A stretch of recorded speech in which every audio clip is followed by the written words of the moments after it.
Before you judge yourself, before you think you're lazy, before you believe that discipline is something you were never born with, I want you to pause for a moment and listen to this. There is a stronger version of you living inside your life right now, not in the future, not in some perfect moment, not after you fix everything, but right here, behind the tiredness, behind the stress, behind the guilt you've been carrying. You feel stuck not because you're weak, but because your mind has been trying to protect you in ways you never understood. And what if I told you that discipline doesn't begin when you feel ready? Discipline begins when you feel tired, overwhelmed, unprepared, and still take the smallest step forward. Today, I'm not here to motivate you. I'm here to show you the truth about yourself, a truth you forgot. You are not far from the disciplined version of you dream about. You are one tiny shift away from meeting them. And when you learn how to remove the mental friction that has been blocking you for years, everything changes. Your habits, your focus, your energy, your identity. Stay with me, because the next few minutes will show you a way of building discipline that works especially on the days you feel empty, drained, or defeated. And once you understand this, you'll never look at yourself the same way again. Your brain isn't the enemy. Your friction is. Your mind is not your enemy, even though it often feels like it is working against you. In reality, your mind is doing something very natural and very human. It is trying to protect your energy. The brain is built for survival, not for perfection. And one of its biggest jobs is to make sure you don't run out of energy, especially on days when you already feel exhausted, overwhelmed, or mentally drained. Every action you take requires a certain amount of mental effort, and your brain constantly measures this effort in the background. It quietly asks, how heavy does this task feel? How much energy will I lose if I start this? Is this safe right now? When you're tired, these questions become louder inside your mind. Even if you don't notice them directly, your brain enters a low power mode, almost like your phone when the battery is about to die. It becomes careful. It becomes selective. It becomes protective. Something as simple as writing an email, getting up to clean your room, opening your laptop, or beginning a workout suddenly feels 10 times harder, not because the task itself is impossible, but because your brain interprets it as a threat to your remaining energy. This is why you might look at something small and still feel stuck or unable to begin. It isn't a weakness, it's biology. The biggest misunderstanding most people have about discipline is thinking they fail because the task is too hard. But if you really observe your behavior, you'll notice something surprising. Once you start the task, it's usually not that difficult. The real challenge is the moment before starting. The first step is the problem, not the entire process. The brain sees that initial step as a hill to climb. And when you're tired, even a small hill feels like a mountain. So instead of climbing it, you freeze, delay, scroll, avoid, or convince yourself you'll do it later. This is why discipline collapses on tired days. Not because you don't have discipline, but because the first step is too heavy. The weight of beginning is what stops you, not the task itself. Your brain isn't rebelling against discipline. It's rebelling against friction, pressure, and mental load. The solution is not to become harder on yourself, but to become smarter with how you start. You must lower the friction between you and the first step. You make the beginning light, simple, and almost effortless. You break that heavy first moment into something so tiny, so gentle, and so easy that your brain feels safe enough to allow it. When the brain does not feel attacked or threatened, it no longer blocks you. It lets you move. This could mean setting your shoes next to your bed, opening the notebook before the task begins, putting your water bottle on the table, leaving your workspace ready the night before, or even telling yourself, I'll just do this for 30 seconds. When the entry point is small, the resistance becomes small. When the task begins with a gentle step, your brain relaxes and allows momentum to take over. And momentum, not motivation, is what carries you forward. When friction goes down, discipline goes up. When the barrier to entry becomes almost invisible, your tired mind no longer shuts down. It no longer panics. It no longer sees the task as a danger to your remaining energy. Instead, it sees it as manageable. And when your mind believes something is manageable, you naturally begin without forcing yourself or fighting yourself. This is how people who seem disciplined actually operate. They don't rely on superhuman willpower. They rely on removing unnecessary weight from the beginning of every habit. They make starting easy, so continuing becomes natural. Over time, your brain learns a new pattern. Starting is safe. Starting is simple. Starting doesn't drain me. And once this belief settles inside you, discipline becomes something you can access even on your most tired days. You don't become disciplined by doing big, impressive things.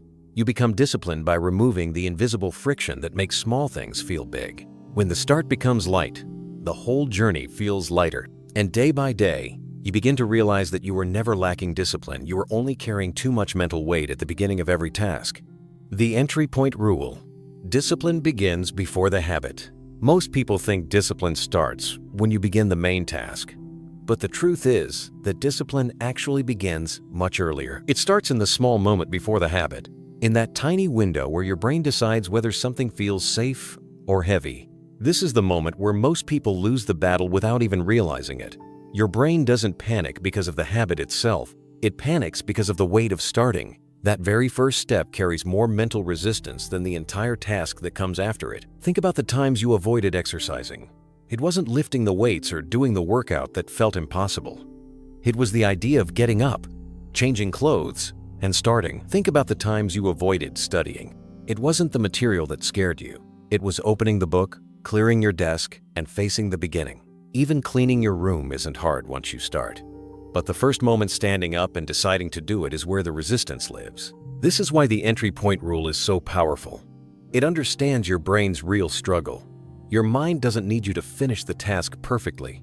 It only needs the smallest signal that beginning is easy, not dramatic, not overwhelming, not filled with pressure.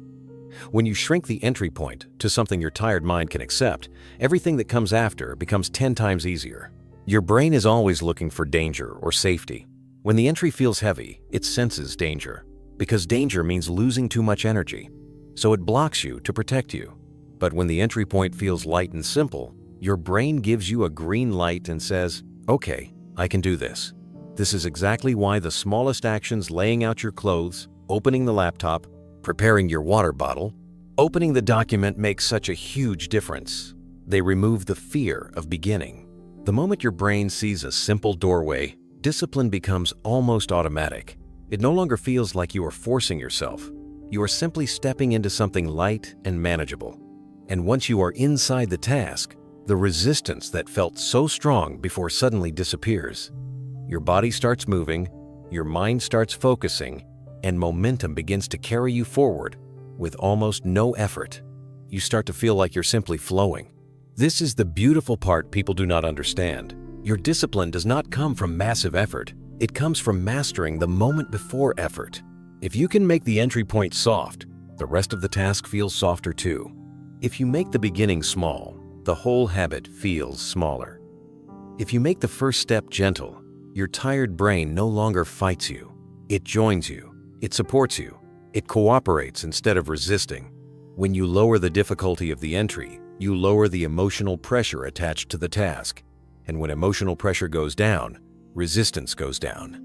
You don't procrastinate because you want to waste time. You procrastinate because the beginning feels like emotional weight. This rule dissolves that weight. It removes the heaviness that stops you. It takes the fear out of starting. The entry point rule teaches your brain a new pattern. I don't have to do everything right now. I just have to start. And when you start often, your identity begins to change. You stop seeing yourself as someone who avoids things and start seeing yourself as someone who takes action, even small action, even slow action, even tired action. And this identity slowly builds into a deeper level of discipline than forcing yourself ever could. The more you practice this, the more powerful it becomes. You train your mind to accept beginnings. You train your brain to relax when facing new actions. You train your nervous system to stop panicking at the thought of effort. You build a relationship with action that feels natural, safe, and familiar.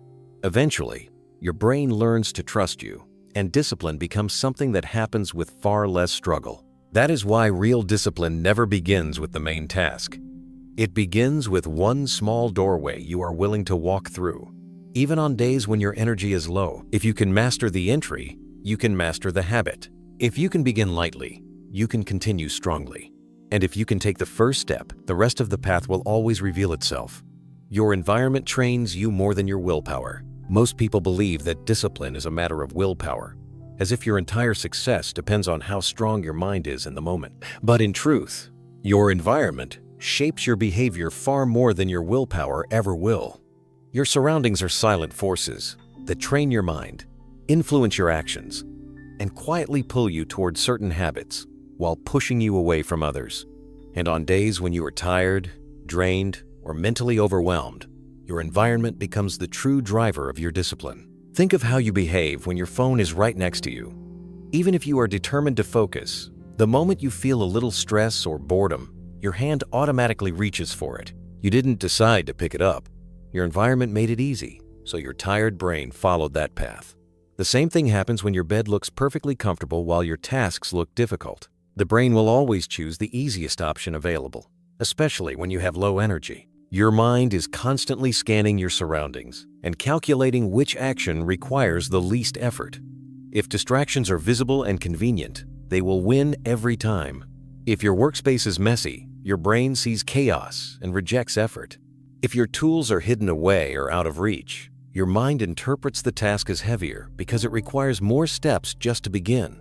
This is why you often feel stuck, not because you are weak, but because your environment silently pulls you in the opposite direction of your goals.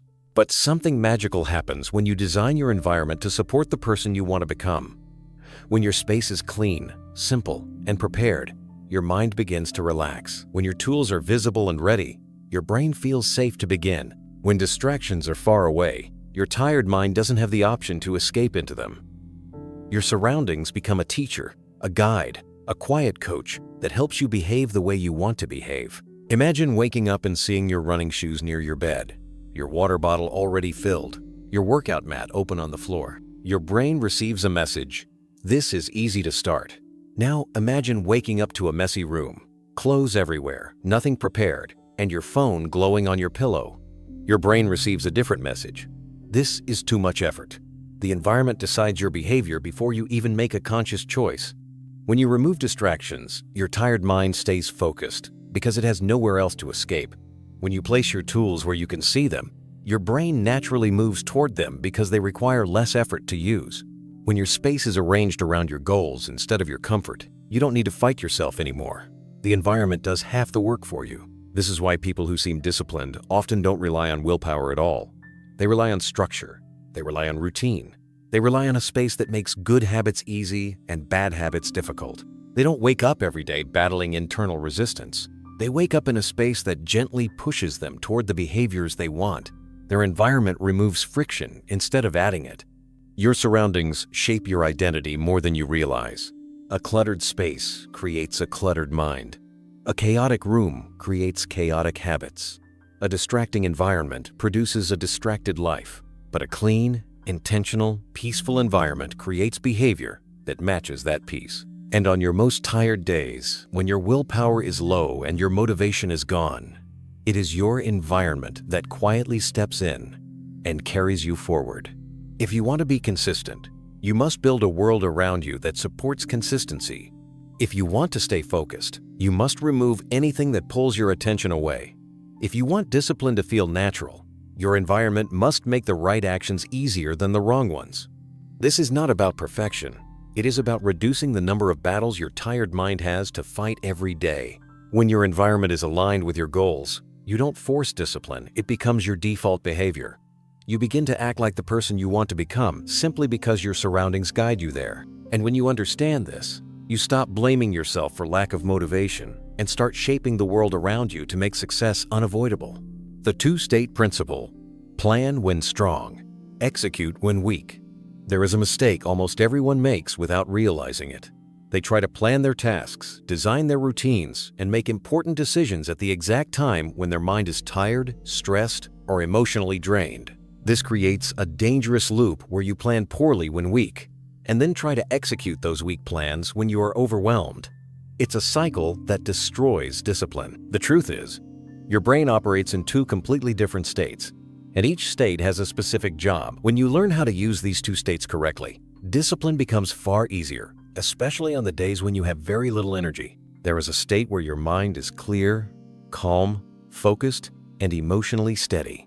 This is the version of you that can think ahead, break things into steps, see solutions, and stay logical. This is the strong version of you. This is the planner, the thinker, the strategist. When your mind is in this powerful state, you can decide what matters, what doesn't, what steps are realistic, and what structure will actually work for your life. This is the moment when you must design your routine, choose your priorities, and set your intentions. Because the strong version of you has the ability to see the truth without being clouded by emotion or fatigue. But there is another state you experience, often the state where your mind feels heavy, your emotions feel sensitive, your body feels slow, and even simple decisions feel difficult. This is the weak state, the tired state, the overwhelmed state. In this state, the brain cannot handle complex choices. It cannot solve big problems. It cannot think about long-term consequences. It just wants safety, comfort, and minimal effort. When you try to plan while in this state, everything feels confusing and complicated. And when you try to execute a difficult plan in this tired state, you end up quitting, delaying, or feeling guilty. The magic happens when you finally understand that these two states are not enemies, they are partners. One state is built for thinking, and the other is built for doing. When you use them correctly, you stop wasting energy on unnecessary decision-making and start moving through your tasks smoothly. The strong version of you should make the plan. The tired version of you should follow it without thinking. This removes the pressure that usually blocks discipline. Think of it like this. The strong you creates the map, and the weak you simply walks the path. The strong you decides what matters, and the weak you just follows one step at a time. This removes confusion. It removes the emotional weight that makes tasks feel impossible. It removes the moment where you sit and debate with yourself asking, should I do it now? Should I wait? How long will it take? Do I have enough energy? Those questions kill discipline. They drain you before you even begin. But when the strong version of you has already decided everything in advance, the tired version of you doesn't need to negotiate anymore. This is why successful people often say their lives feel simple. It's not because they have endless motivation. It's because they have removed the need to think when they are weak. Their decisions were made during moments of clarity, so when they are tired, all they need to do is follow the plan. There is no decision-making, no confusion, no wasted energy. They trust the version of themselves who planned everything with a clear mind. Imagine waking up tired but already knowing exactly what you must do, exactly when you must do it, and exactly how small the first step is supposed to be. You don't think. You don't argue with yourself. You don't wait for motivation. You simply follow the blueprint created by your stronger self. This is how discipline becomes consistent. This is how action becomes predictable. This is how your life begins to move forward even during your lowest days. Your weak state is not a failure. It is a natural part of being human. But it is not the time to plan, dream, or structure your life. It is the time to follow the instructions created by your strongest moments. And when you let each version of yourself do the job it is meant to do, your days become smoother, your tasks become lighter, and your discipline becomes something you can rely on, not something you constantly fight for. This is the beauty of the two-state principle. You stop expecting your tired mind to perform miracles. You stop expecting your overwhelmed mind to be brilliant. You stop expecting your emotionally heavy moments to behave like your calm ones. Instead, you let your strong self guide your weak self. And when you do that consistently, you finally discover a discipline that doesn't collapse when you do. Emotional weight destroys discipline faster than physical fatigue. People often blame their lack of discipline on being physically tired. But physical tiredness is rarely the real problem. Most people can push their bodies far more than they think. You can walk long distances when necessary. You can stay awake when something truly matters. You can move, lift, clean, and work even when your body feels drained. Humans are built with surprising physical strength. What actually breaks discipline is not the body running out of energy. It is the heart and mind carrying too much emotional weight. Emotional exhaustion is far heavier than physical exhaustion. When your mind is full of stress, doubt, fear, guilt, pressure, or confusion, even the smallest task feels impossible. You can be sitting still, doing nothing physical at all, yet feel completely unable to begin. This is because emotional weight drains your ability to focus, decide, and take action faster than anything else. Your brain begins to panic, not because the task is hard, but because your emotions are overwhelming your ability to think clearly. Think about the times when you avoided something simple, like an email, a phone call, or a message. It wasn't tiring to write a few words. It wasn't physically demanding to click a button. But the emotional meaning behind that task, fear of judgment, pressure to be perfect, worry about someone's reaction made your mind freeze. Emotional weight makes your brain feel threatened. And when the brain feels threatened, it shuts down discipline instantly. Your mind is always scanning for emotional danger. When a task carries heavy feelings, your brain sees it as unsafe. That task might trigger memories of failure, fear of making mistakes, pressure to impress someone, or guilt about past delays. Without realizing it, the emotional meaning becomes bigger than the task itself. Cleaning your room becomes a reminder of chaos. Starting your project becomes a reminder of time lost. Working on your goals becomes a reminder of expectations. You don't avoid the task, you avoid the feelings attached to it. This is why you might feel confused when you say, "Why can't I just do it? It's not that hard." On the surface, it's not hard, but the emotions behind it make it heavy. Your brain isn't fighting the task, it's fighting the emotional storm hidden underneath it. That storm drains your energy before you even begin, leaving you feeling tired even though you haven't moved a muscle. Emotional weight also tricks you into thinking something will take longer than it actually will. A task that would take 10 minutes suddenly feels like it will take hours, simply because your emotions make it seem bigger in your mind. This is why people procrastinate even when they are fully capable. The emotional load is too heavy to carry, so the mind delays the task to escape the discomfort. Discipline collapses when emotions are unclear or unprocessed. When you carry anger, sadness, disappointment, stress, or fear, your mind becomes foggy and your motivation disappears. Your thoughts feel slow. Your decisions feel complicated. Everything demands more mental effort than it should. You may think you're tired, but you're not tired. You're overwhelmed. Once you understand this, you stop blaming your body for failing and start treating your emotions with honesty and care. You begin asking yourself deeper questions. What feeling am I trying to avoid? What fear is attached to this task? What pressure am I carrying that makes this action feel unsafe? What part of me feels judged, embarrassed, or scared? This is how emotional discipline begins, not by forcing yourself, but by understanding yourself. When you lower the emotional weight around a task, even your tired moments become easier to handle. Your brain stops seeing the task as a threat and begins to see it as something manageable. You regain clarity. You regain direction. You regain the ability to begin. Suddenly, the task that felt impossible starts to feel light. And when the emotional load disappears, the physical effort feels simple again. This is why people who address their emotional state first often become far more consistent and disciplined than those who try to push through without self-awareness. They clear the emotional fog so their mind can breathe. They reduce the pressure so the task becomes realistic. They remove the fear so the beginning becomes easy. They stop fighting their emotions and start working with them. Your emotions are not weaknesses, they are signals. They are telling you why discipline feels difficult. They are telling you what the real barrier is. And once you listen to those signals and understand what they mean, you unlock a level of discipline that does not collapse under stress, pressure, or exhaustion. You begin to build discipline from a place of emotional clarity, not emotional chaos. When you lighten the emotional weight, your discipline becomes stronger than ever. You become someone who can move forward even on hard days because you are no longer carrying invisible pressure. You are no longer fighting your own feelings. You are finally working with a clear and balanced mind. And that is the kind of discipline that lasts a lifetime.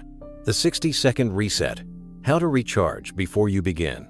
There is a moment right before you begin any task when your mind feels tight, your thoughts feel tangled, and your body feels heavy. It's the moment where you look at what you need to do and feel an invisible wall inside you. This wall is not caused by laziness or lack of ambition. It's caused by a nervous system that is overwhelmed, overstimulated, and overloaded with thoughts, emotions, notifications, expectations, and noise.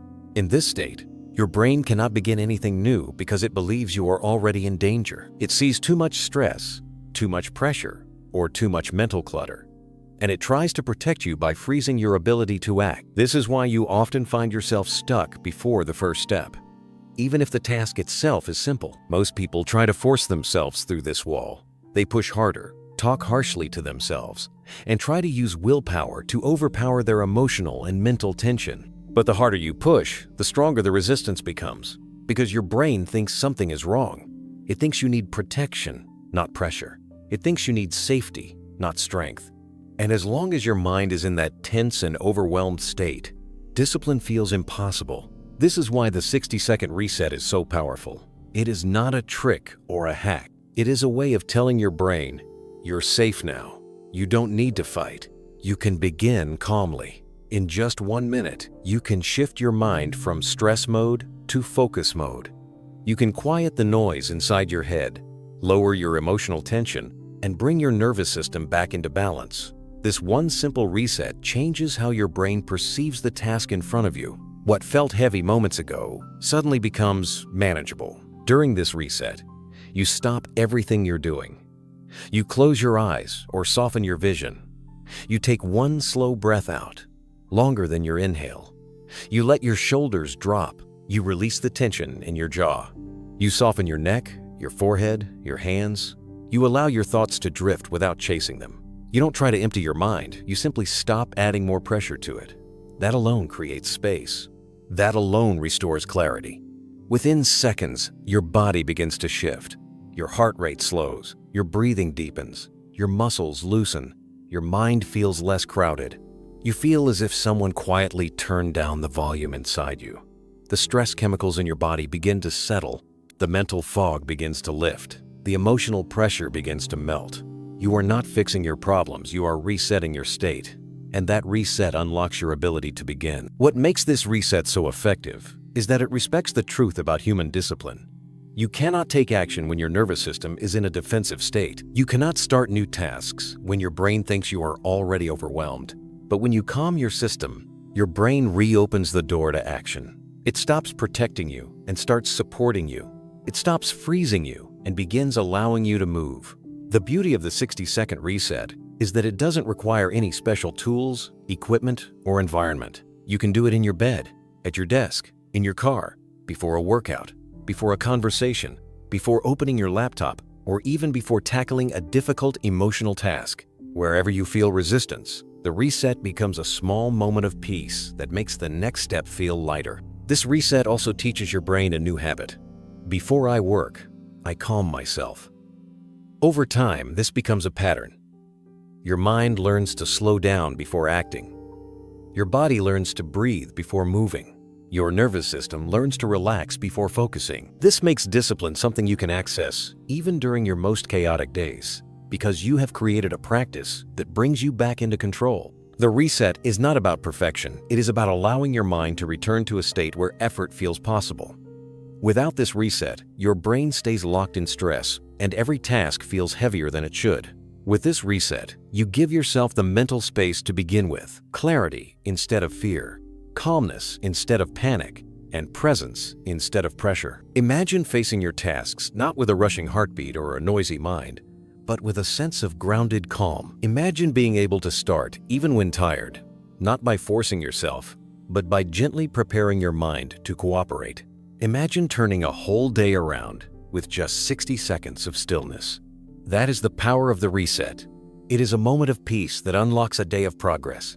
It is the bridge between overwhelm and action.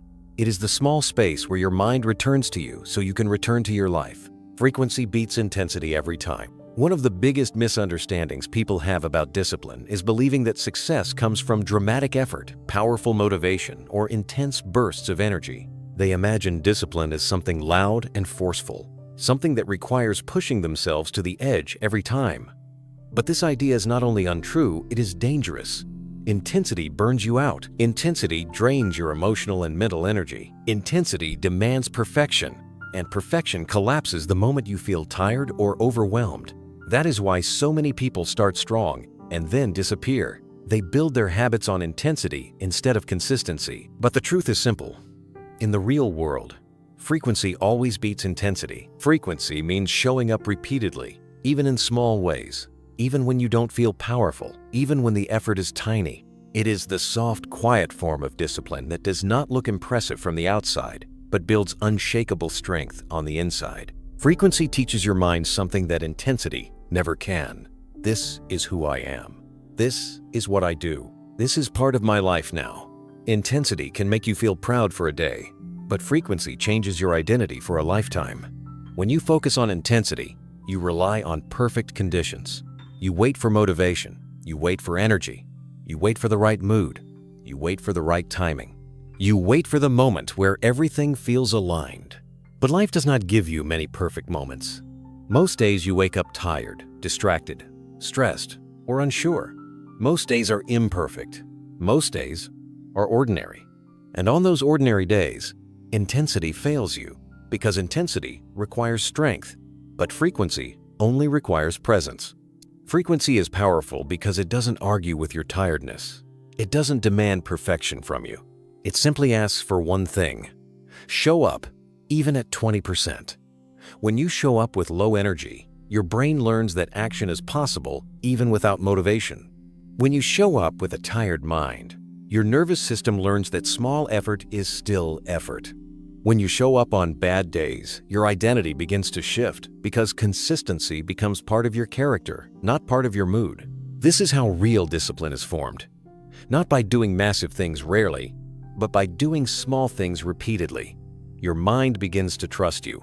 Your habits begin to shape you. Your life begins to move in a steady rhythm.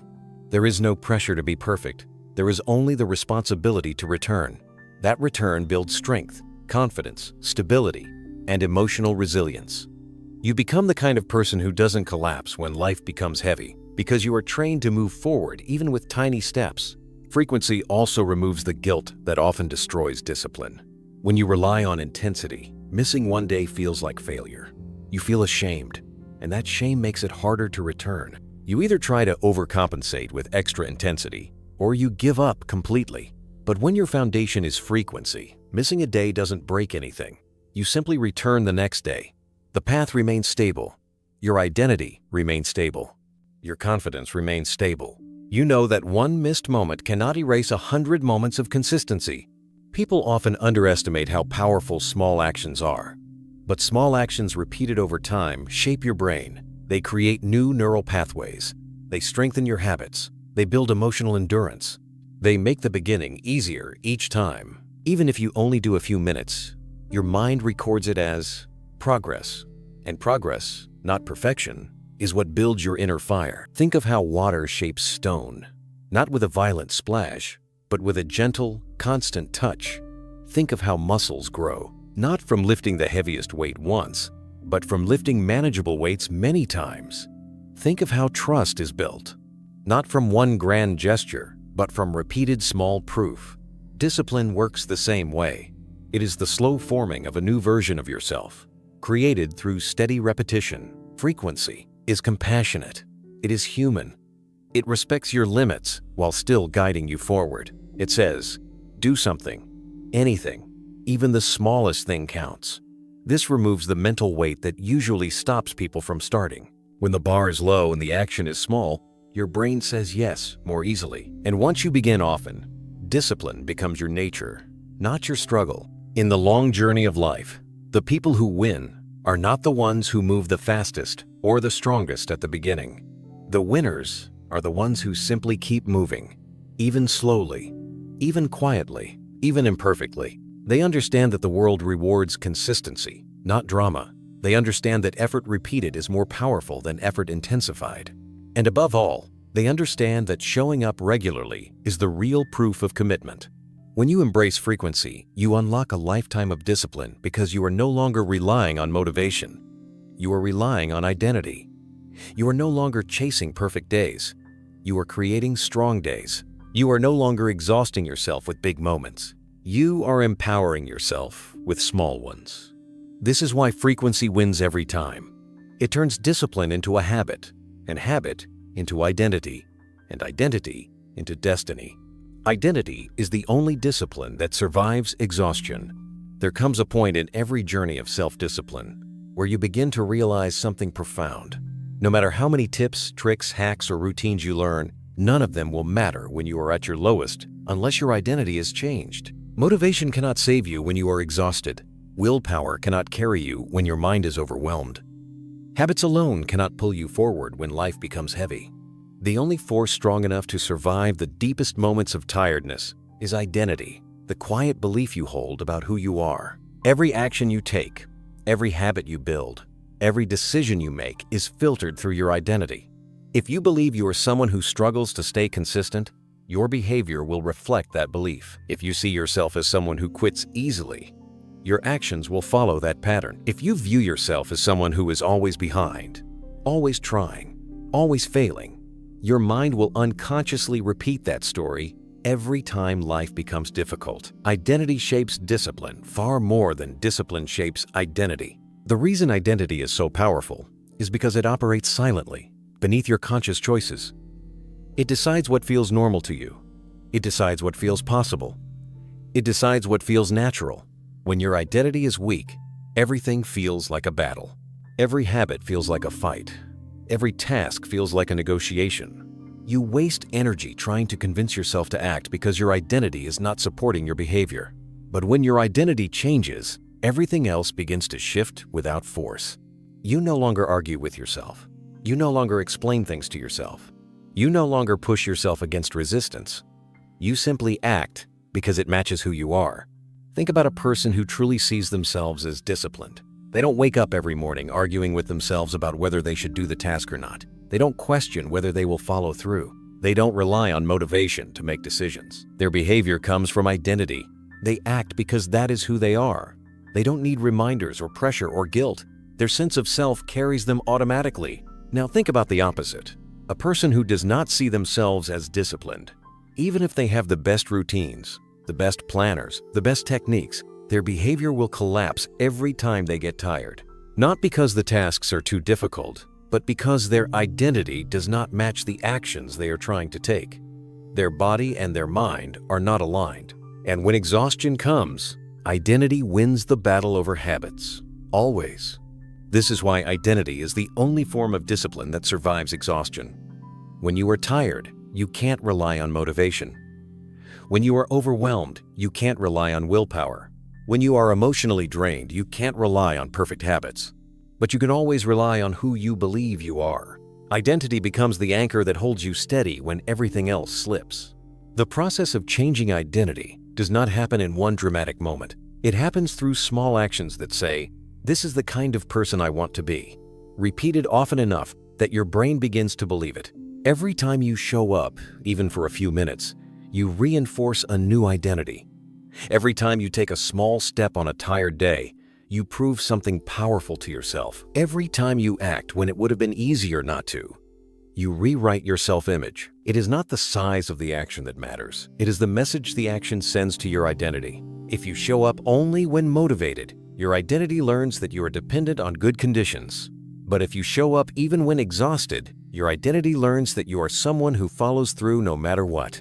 This creates an internal shift that lasts far longer than any routine or schedule. You begin to trust yourself. You begin to believe in your ability to act. You begin to see yourself as someone capable, reliable, strong, and disciplined. That belief becomes your new foundation. Identity-driven discipline feels different from forced discipline. It feels natural instead of heavy. It feels smooth instead of pressured. It feels woven into your life instead of added onto it. It becomes part of your personality, your rhythm, your daily expression.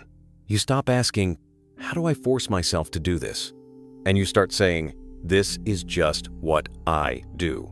You stop thinking of discipline as a task and start thinking of it as a reflection of your character. And perhaps the most beautiful part of identity-driven discipline is this: it does not collapse when life becomes difficult. You can lose motivation, you can lose energy, you can lose focus, but you cannot lose who you are. That stays with you, even in your weakest moments.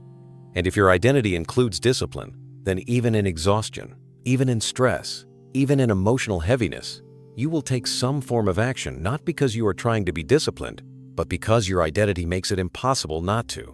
This is the ultimate form of strength, when discipline is no longer something you fight for, but something you naturally live as. When effort becomes part of your nature, when consistency becomes part of your story, when you walk through difficulty, not with noise and pressure, but with quiet certainty that says, "This is who I am now." Identity is the final level of discipline. It is the only form that lasts. It is the only form that survives tiredness. It is the only form that grows stronger during hardship. And once you build this identity, your life begins to change from the inside out.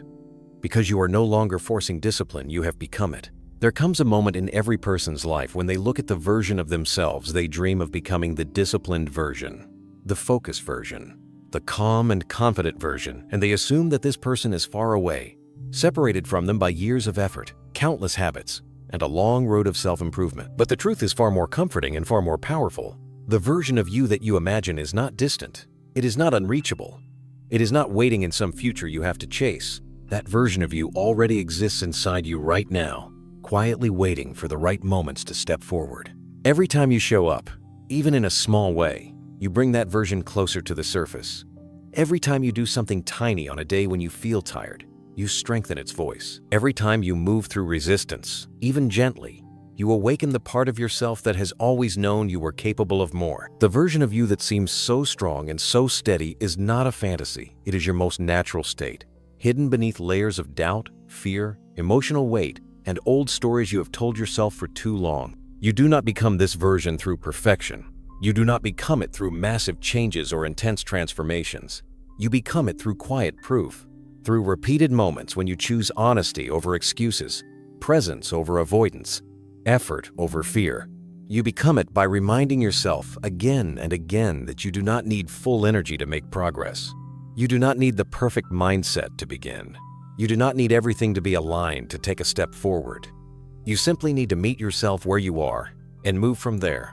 The most powerful truth you can carry is this: you are not trying to build a new identity from scratch. You are uncovering the identity that has been waiting beneath the noise of your life.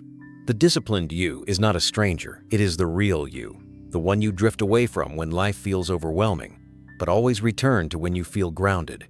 Every small action you take is a doorway that leads you back to yourself. The version of you that you admire, the one who does the work even when tired, who keeps moving when things feel heavy, who stays consistent despite distractions, is made from the same material you carry today. That version is not stronger than you. It is not better. It is simply clearer. It has fewer layers of resistance wrapped around it.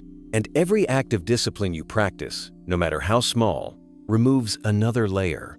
Every moment of courage brings you closer. Every tiny step pulls that version upward until it becomes the one that leads your life. You have never lacked potential. You have never lacked ability. You have only needed a way to return to the person you were always capable of being. And now you have the tools.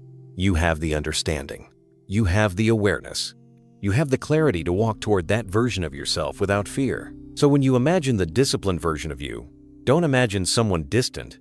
Imagine a mirror. Imagine a reflection that is slowly sharpening, slowly brightening, slowly becoming clearer as you continue showing up day after day. Imagine a version of yourself already reaching toward you, waiting for you to take even the smallest step. You're closer than you think. You're stronger than you realize. And the person you dream of becoming is not waiting somewhere far away. They're rising from within you each time you choose progress over perfection, intention over avoidance, identity over mood. This is your doorway. This is your moment. The disciplined version of you is ready. And now, so are you.